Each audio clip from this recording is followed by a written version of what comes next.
एक बार नारद मुनि ने पृथ्वी लोक पर राधा नाम की महिमा सुनी और सुना कि वह श्री कृष्ण की सबसे बड़ी भक्त है। नारद जी को लगता था कि वह श्री हरि के सबसे बड़े भक्त है। अपने मन की शंका का निवारण करने के लिए नारद जी श्री कृष्ण के पास गए।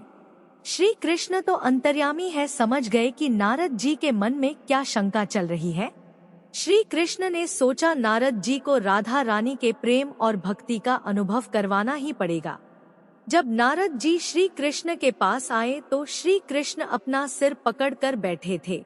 नारद जी ने श्री कृष्ण से पूछा कि प्रभु आपको क्या हुआ है।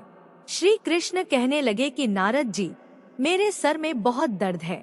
नारद जी ने पूछा कि प्रभु आपकी इस दर्द का निवारण कैसे होगा।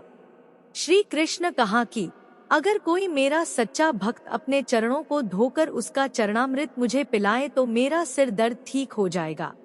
नारद जी सोचने लगे कि मैं श्रीहरि का सबसे सच्चा भक्त हूँ, लेकिन श्री कृष्ण को अपने चरणों का चरणामृत पिलाने से मुझे नरक तुल्य पाप लगेगा, इसलिए ऐसा पाप मैं अपने सिर पर नहीं ले सकता।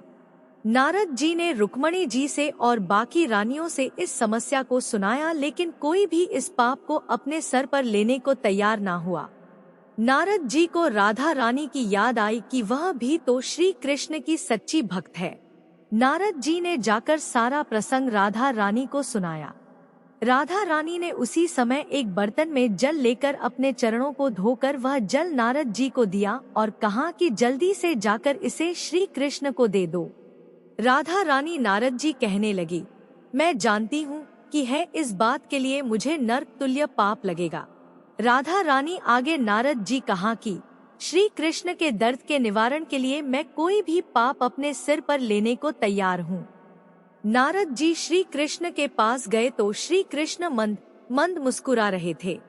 अब तक नारद जी समझ गए कि राधा रानी श्री कृष्ण से निश्चल प्रेम करती है और उनकी सबसे बड़ी भक्त है, और श्री कृष्ण ने यह सारी लीला मुझे यह एहसास कराने के लिए रची है।